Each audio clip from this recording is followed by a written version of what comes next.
Hakim Mahkamah Konstitusi bersama 5 mantan Hakim Konstitusi sepakat membentuk Majelis Etik Hakim Konstitusi secara permanen mensikapi kasus suap yang melibatkan mantan Ketua Mahkamah Konstitusi Akil Muchtar. Nantinya Majelis Etik diberi kewenangan mengawasi etika Hakim Konstitusi berdasarkan pengaduan masyarakat. Pemirsa, namun ada yang beranggapan pembentukan Majelis Kode Etik MK sebagai langkah yang salah. Pasalnya ada Hakim MK yang duduk di Majelis Kode Etik yang otomatis akan memeriksa sesama Hakim MK pelanggar Kode Etik. Karena itu Komisi Yudisial dianggap sebagai lembaga yang paling pas untuk mengawasi Hakim MK. Kaya pun harus diberi wewenang untuk memberhentikan Hakim MK yang melanggar Kode Etik. Lalu pemirsa, benarkah pembentukan Majelis Etik Hakim Konstitusi merupakan pilihan yang tepat? Atau jangan-jangan pembentukan Majelis Etik hanyalah jurus akhir untuk memulihkan citra MK yang kian terpuruk? Ya, untuk mendiskusikan hal ini kami telah mengundang narasumber Ahmad Rifai, Direktur Lembaga Penegakan Hukum dan Strategi Nasional atau LPHSN. Dan kita juga sudah tersambung lewat sambungan telepon dengan Mahfud MD, mantan Ketua MK. Selamat berjumpa di program Jurnal Pagi, Pak Rifai. Terima kasih bersama kami. Dan Prof. Mahfud, selamat pagi. Ya, selamat pagi Doni. Selamat pagi Mas Rifai. Selamat pagi, Prof. Prof, saya minta komentar Anda dulu, Prof. Ini, kalau pembentukan Majelis Etik MK ini sudah terlambatkah? Ya, bisa juga ya dipahami sebagai satu keterlambatan. Tetapi selama ini memang sistemnya Majelis Kehormatan atau Majelis Etik itu kan sifatnya ad hoc. Kalau ada kasus baru dibentuk untuk menyelidiki kasus per kasus. Tapi kalau sekarang ada gagasan untuk membentuk yang permanen, menurut saya meskipun terlambat tetapi tetap diperlukan, dan saya mengapresiasi itu terlepas dari bentuknya, apakah hanya dibentuk oleh pimpinan MK ataukah ini harus dibentuk dengan bentuk peraturan lain yang lebih kuat gitu. Dengan permanennya Majelis Etik ini, jangan-jangan nanti wacananya adalah makin permanennya juga kasus-kasus yang dialami oleh Hakim Konstitusi, Prof.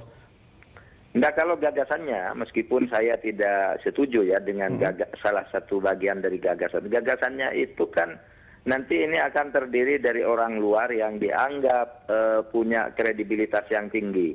Dicontohkan di situ misalnya seperti Syafi'i Ma'arif, kemudian ada beberapa nama lagi, Den Samsudin, Akil Sirat, dan macam-macam lah.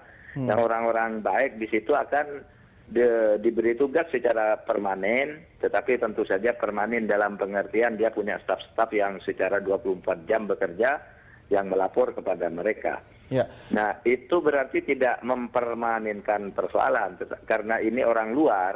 Tentu saja diharapkan untuk bisa bukan mempermanenkan persoalan, tetapi mengungkap persoalan dan memberi teguran-teguran dan meluruskan, bahkan menghukum kalau ada pelanggaran etika. Prof, tidak usah nunggu timbulnya kasus gitu, tetapi bekerja terus. Prof, ini terkait dengan kasus yang dialami oleh Akil Muchtar, di mana Anda duduk sebagai anggota Majelis Kehormatan. Apakah nanti dengan terbentuknya Majelis Etik ini, Majelis Kehormatan MK itu akan melebur atau otomatis bubar, atau bagaimana dengan tugas yang dijalankan oleh Majelis Kehormatan sekarang ini? Gini, dibentuk atau tidak dibentuk Majelis Etik seperti yang kita bicarakan tadi, Majelis Kehormatan di mana saya menjadi anggotanya itu pasti harus bubar, meskipun itu tidak dibentuk. Karena Majelis Kehormatan itu sifatnya ad hoc, mengadili etika atau pelanggaran etik yang dilakukan oleh Akil Muchtar. Sesudah diambil kesimpulan lalu dijatuhkan sanksi atau diputuskan, itu lalu majelis itu bubar dengan sendirinya tanpa harus menunggu adanya Majelis Etik itu. Karena selama ini sistemnya begitu. Memang kalau ada pelanggaran etika itu dibentuk majelis dengan tugas khusus dalam satu kasus. Kalau majelis kami ini hanya khusus mengadili etika Pak Akil. Kalau Majelis Etik nanti semua kasus masuk ke situ, bukan hanya satu. Prof, ini apakah tidak menunjukkan arogansi MK dengan membentuk Majelis Etik, sementara apakah wacana dikembalikan pengawasan itu ke KY saja? Itu bagaimana, Prof, komentar Anda? Ya, begini, boleh saja orang menyebut itu arogansi MK. Saya termasuk yang dari sudut format terus terang saya tidak setuju kalau Majelis Etik itu dibentuk oleh MK. saya lebih setuju dibentuk melalui undang-undang atau perpu yang sedang direncanakan oleh Presiden supaya memasukkan itu ke dalamnya. Sehingga majelis etik itu di dalam baju hukum undang-undang.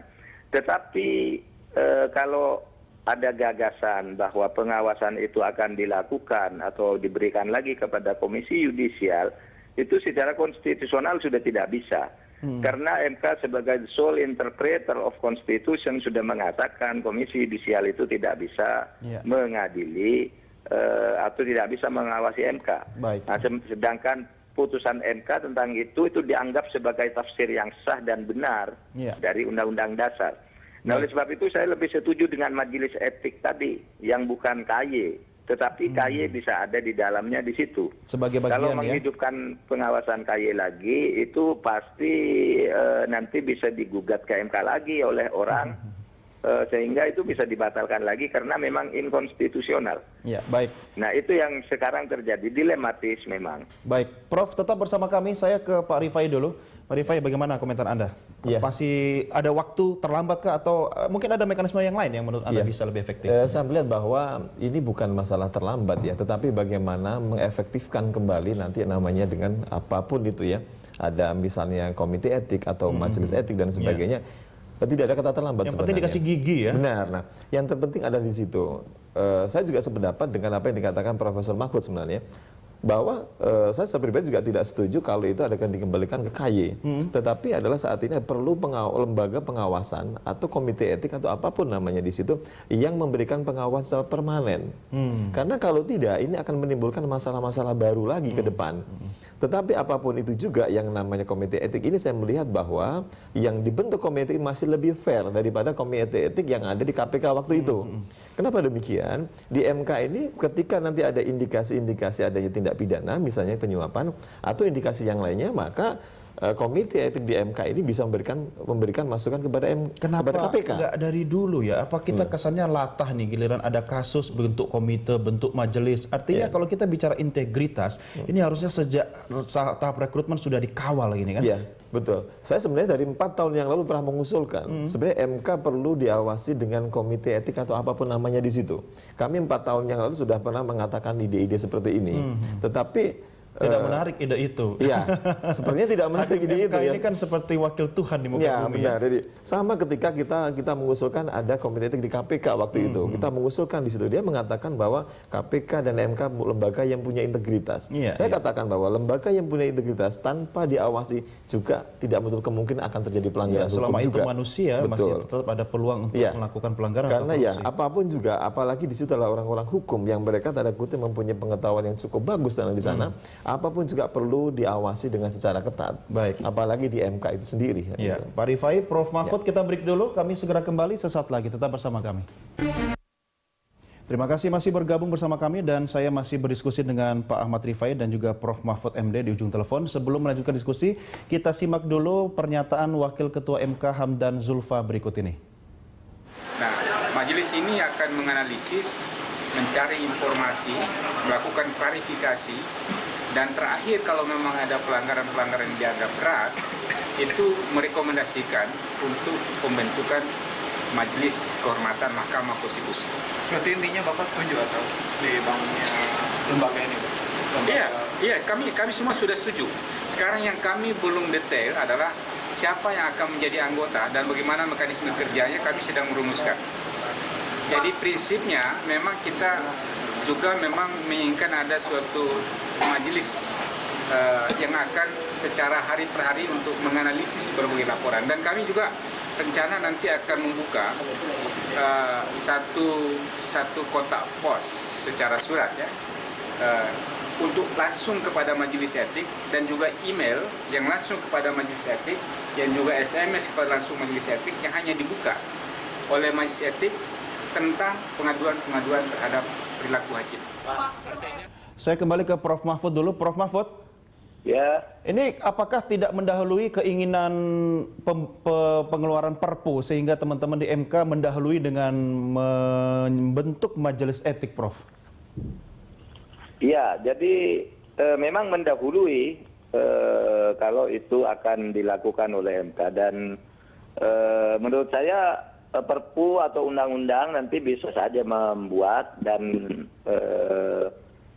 tentunya kalau itu sudah terbentuk kan yang dilakukan oleh MK nanti harus bubar kalau memang Perpu atau RUU atau undang-undang baru itu sudah mengatur. Berarti nanti kalau Perpu keluar itu majelis etik dianulir dong, Prof?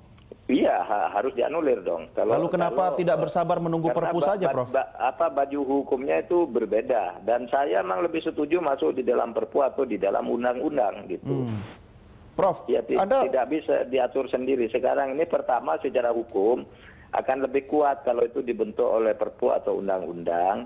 Lalu yang kedua memenuhi logika publik ya, public common sense bahwa dibentuk sendiri itu mungkin akan lebih banyak membuat kecurigaan di tengah-tengah masyarakat. Prof, Anda kan sempat memimpin majelis atau Mahkamah Konstitusi. Sebenarnya secara psikologis apa sih yang menjadi penyebab langkah teman-teman di MK sekarang mendahului sebelum Perpu keluar itu? Iya, karena ada kebutuhan dan mungkin ada kesadaran bahwa yang selama ini ada di dalam undang-undang pun sebenarnya. Di dalam undang-undang itu hanya disebut majelis kehormatan sifatnya ad hoc gitu. Itu bukan kesalahan MK juga. Sifatnya ad hoc, hanya kasus per kasus. Itu dalam undang-undang yang resmi.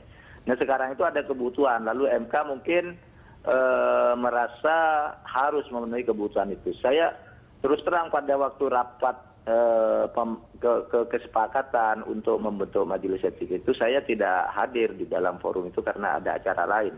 Tetapi saya memahaminya itu sebagai upaya memenuhi kebutuhan yang sekarang sedang bergejolak di tengah-tengah masyarakat. Kebutuhan apa, Prof? Apakah hanya sekedar kebutuhan pencitraan MK saja sekarang ini? Ya, saya selalu setuju apapun kata rakyat ketika memaki dan menilai MK seperti itu. Karena memang MK ini sekarang harus dimarahi dan harus dimaki-maki. MK ini milik rakyat. Tetapi seperti saya katakan tadi, nanti kalau undang-undang atau Perpu sudah mengatur lain dari majelis etik yang direncanakan oleh MK ini, maka saya kira akan dengan sendirinya melebur atau bubar dan menyesuaikan dengan Perpu itu. Dan saya mengira kalau Presiden agak fokus gitu, saya kira Perpu itu akan lahir lebih dulu daripada pembentukan majelis etik di MK karena itu kan harus dibentuk aturannya dulu. Majelis etik itu apa, kemudian sudah itu menghubungi orang-orangnya dan seterusnya. Sehingga kalau saya menduga kalau Presiden masih serius dengan hasil pertemuan dengan para ketua lembaga negara itu di mana beliau akan mengeluarkan Perpu, saya kira itu akan lebih cepat dari sekedar pembentukan majelis etik yang sekarang sedang dirancang di Mahkamah Konstitusi. Iya, kalaupun Presiden juga lebih serius mungkin kasus-kasus korupsi tidak sebanyak ini, Prof ya. Tapi Prof, saya ingin tahu apakah majelis etik ini atau apapun nanti namanya dari Perpu itu mampu menjangkau kasus-kasus yang melibatkan termasuk misalnya mantan hakim Mahkamah Konstitusi, mantan, Prof. Apakah itu bisa sampai ke situ? Tidak bisa karena majelis etik itu mengadili etika terhadap yang sedang berlangsung. Kalau yang sudah berlangsung dan hukuman majelis etik itu paling tinggi pemecatan. Nah orang sudah keluar mau dipecat apa lagi kan tidak bisa. Nah meskipun begitu mantan-mantan hakim dan mantan ketua MK yang sudah pensiun itu tidak bisa lepas dari tuntutan hukum pidana meskipun dia sudah berhenti. Kalau ditemukan kasus pidana selama dia menjadi hakim MK itu masih terus bisa dilanjutkan dijatuhi hukuman pidana. Termasuk Anda ya, Prof ya? Etik itu hanya berjalan untuk memberhentikan orang yang tidak mungkin mengadili orang yang sudah berhenti. Iya. Kan gitu. Baik, Prof, tetap bersama kami. Saya ke Pak Rifai dulu. Pak Rifai, kalau yang paling pantas duduk di dalam majelis etik yang sangat terhormat ini orang-orang seperti apa? Karena tadi kita berharap bahwa hakim MK, termasuk ketua MK itu orang yang sangat terhormat, yang punya integritas tinggi, tapi ternyata dalam waktu semalam bubar kepercayaan masyarakat. Iya, sebenarnya kita bisa belajar dari pengalaman ketika bagaimana penerapan komite etik di KPK waktu itu misalnya. Kita bahwa ada dua lembaga yang menurut saya saat ini cukup bersih adalah KPK dan MK. Kemudian MK kena masalah penyuapan yang kemarin ketuanya. Tinggal satu doang. Tinggal satu. Tetapi kita punya pengalaman yang tahun lalu ketika Komite Etik memeriksa ada dugaan pimpinan KPK misalnya melakukan tindakan yang melanggar kode etik. Di sana pun karena yang menjadikan anggota Komite Etik adalah orang-orang di KPK sendiri. Iya. Dan kemudian sebagian adalah orang luar, hasilnya pun tidak maksimal. Tidak Artinya berani sebaiknya semua dari orang luar. benar, tidak berani memberikan rekomendasi yang apa adanya. Nah, begitu juga saya berharap bahwa di MK ini juga demikian.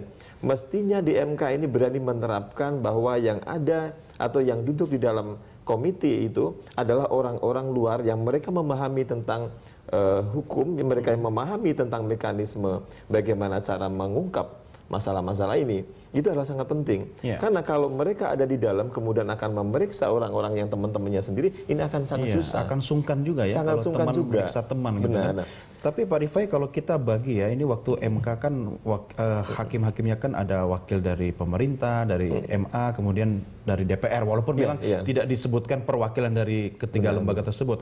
Apakah yang dimaksud dengan independen dalam majelis etik ini adalah orang-orang yang hakim karir tapi di luar sistem, atau siapa saja bisa melamar atau ditunjuk? Saya kira gini, kita bisa belajar dari berbagai pengalaman bahwa untuk mengungkap dan menegakkan komite etik ini tidak mesti orang-orang yang ada baik perwakilan pemerintah atau mantan hakim dan sebagainya. Banyak orang-orang di Republik ini yang masih punya integritas yang cukup tinggi, punya integritas yang cukup kuat. Dulu juga sebelum terbongkar kasus-kasus ini semua mengatakan begitu, ini orangnya sangat berintegritas, tapi ternyata integritasnya pada korupsi tinggi juga. Betul, Gitu kan? ini tanda kutip yang harus kita curigai. Tapi Anda masih yakin, Anda optimis ketika majelis ini akan dibentuk?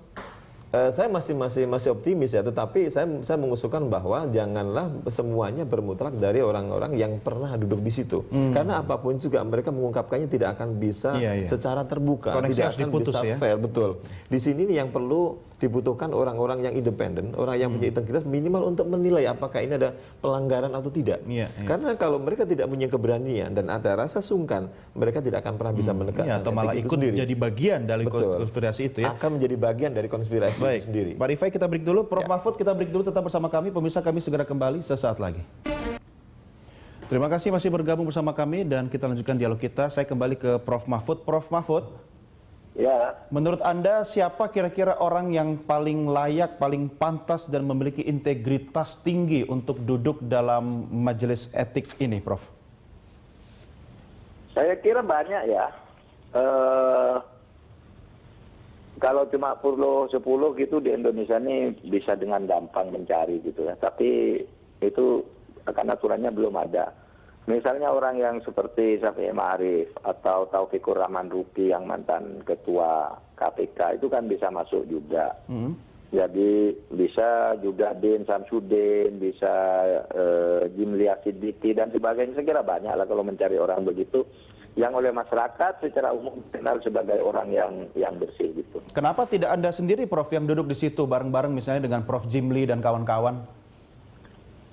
Itu kan nanti ada mekanismenya ya. Itu akan ada mekanismenya yang akan memilih. Tapi sudah ada kesepakatan di dalam, itu akan mengambil orang-orang luar yang tidak bekerja dan tidak pernah bekerja di MK kayaknya.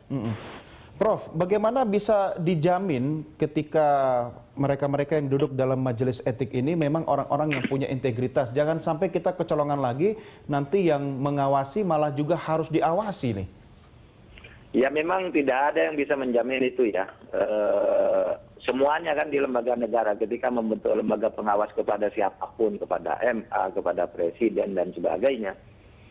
BPK mengawasi presiden, DPR mengawasi presiden. Ada yang bisa menjamin bahwa tidak terjadi apa-apa. Tetapi itu kan satu upaya untuk menciptakan sebuah sistem. Ya. Untuk realisasinya, Prof, menurut Anda kapan yang paling tepat, secepatnya kah atau menunggu momentum apa? Saya tidak tahu MK itu merencanakan kapan akan menyelesaikan ini. Tapi kalau saya pribadi lebih setuju itu ditunda menunggu Perpu saja yang kemudian nanti dituangkan di dalam undang-undang. Dan saya berharap Presiden kalau mau mengeluarkan Perpu ya lebih cepat, lebih baik menurut saya. Ya, Prof, saya ingin tahu terakhir komentar Anda mengenai perkembangan kasus pemeriksaan saksi-saksi yang terlibat dengan Akil Muhtar, gimana Prof? Semakin ditemukan banyak hal, baik di KPK dalam kasus pidananya itu kan kita sudah baca semua, ternyata ada perusahaan-perusahaan atas nama istrinya dan transfer transfer yang begitu besar kepada perusahaan itu, sementara kegiatannya tidak jelas, dan pentransfernya itu yang banyak ya pengacara yang juga jadi tersangka itu sekarang. Ya. Nah, itu di tingkat pidana ya, belum lagi ada mobil atas nama sopir dan sebagainya. Belum lagi informasi dari PPATK memang ada beberapa yang harus dibuka lagi karena lalu lintas transfer uang itu mencurigakan sampai ke pegawai, melalui pegawai-pegawai kecil di situ, tetapi terkait dengan itu gitu. Baik, Prof. Mahfud, masyarakat menunggu hasil kerja keras dari Majelis Kehormatan ini. Terakhir, bagaimana komunikasi Anda dengan Prof. Jimli? Baik-baik saja? Oh baik, alhamdulillah baik, membaik. Baik, baik, Prof. Gitu Mahfud. ya. Terima kasih sudah bersama kami, Prof. Selamat beraktivitas hari ini. Ya, sampai ketemu ya. Terima kasih. Pak Rifai, bagaimana Anda mensikapi? Apakah kita akan terbentuk pada satu mentalitas di mana publik sekarang lagi tidak percaya pada Majelis Kehormatan? Ini hanya masalah pencitraankah atau sebenarnya ada upaya dari internal MK untuk memperbaiki diri? Ya, sebenarnya lebih penting adalah bukan masalah sekedar pencitraan, Tapi pencitraan juga penting loh. Ya kan? Pencitraan penting, tapi ada yang jauh lebih penting adalah bagaimana membangun sistem terhadap Mahkamah Konstitusi ini menjadi yang mempunyai integritas tinggi. Karena publik kemarin memberikan kepercayaan yang sangat tinggi. Kemudian kepercayaan yang hilang begitu saja dengan kasus yang kemarin.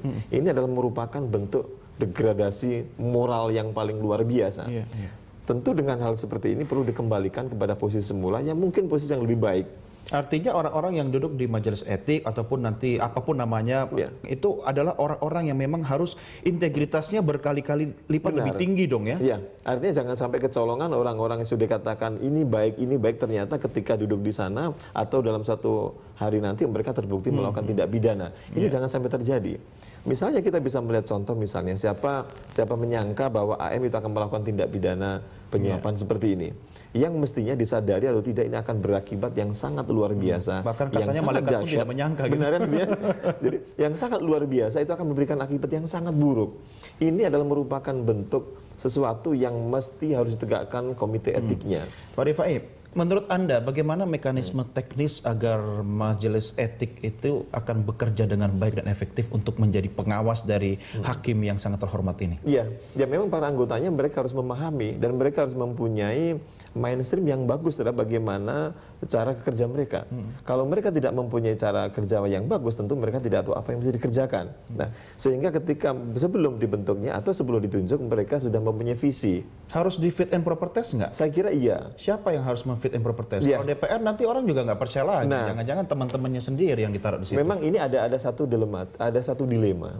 Bagaimana ketika kita membentuk sebuah komite yang permanen misalnya atau apapun namanya itu, memang dibutuhkan lembaga-lembaga lain atau dibutuhkan instrumen lain untuk melihat bagaimana calon-calon kandidat yang akan menjadi pemegang komite etik di situ itu benar-benar berarti pemilihannya terbuka lebih bagus dong ya? Masyarakat dilibatkan dalam mengawasi. Itu akan lebih baik memang masyarakat dilibatkan secara terbuka. Karena apapun juga Mahkamah Konstitusi ini kan milik semua masyarakat dan bangsa Indonesia yang memang harus dijaga integritasnya. Bagaimana dengan nama-nama orang atau tokoh yang selama ini sudah sering kita dengar akrab di telinga publik? Apakah memang ya seperti Prof. Mahfud atau Prof. Jimli atau teman-teman yang sekarang berada di Majelis Kehormatan MK, apakah mereka layak menjadi orang-orang yang menjalankan tugas dalam majelis etik ini? Yes, dan saya sendiri berharap bahwa kayak Profesor Jimli, Profesor Mahfud, kemudian ada di sana.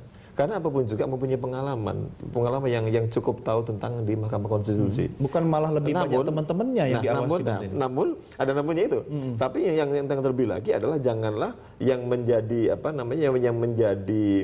yang menjadi anggota yang lainnya mereka mempunyai posisi yang lemah sehingga mereka tidak mempunyai kekuatan apapun untuk mempengaruhi itu. Kena sungkan. Nah, kalau sungkan dan sebagainya ini yang penting karena kalau mereka mempunyai integritas yang di bawahnya, Pak Mahfud misalnya di bawahnya Profesor Jimli dan sebagainya, itu akan mempengaruhi cara bekerjanya. Kalau sudah mempengaruhi cara kerja tentu mereka tidak akan bekerja dengan secara baik. Termasuk dia tidak akan pernah berani memberikan keterbukaan kepada publik tentang hasil-hasil komite etik. Ini yang masyarakat saya pribadi tidak setuju. Itu apapun juga juga karena demi Mahkamah Konstitusi harus diselamatkan. Ya. Tentu penyelamatan ini dibutuhkan orang-orang yang memang benar-benar fair, pengen membangun Mahkamah Konstitusi kembali. Iya, Hakim secara MK baik. diawasi oleh majelis etik dan majelis etik diawasi oleh publik. Ya, kan? benar, Harus ada benar. mekanisme pengawasan dari publik langsung kepada Ya. majelis etik ya. Baik, Pak Rifai terima kasih bersama kami. Terima kasih Sampai ketemu banyak. lagi. Selamat beraktivitas. Terima kasih Mas. Dan pemirsa, demikianlah dialog kita kali ini. Jangan kemana-mana, kami segera kembali untuk melanjutkan informasi lainnya. Tetap bersama kami di Berita 1.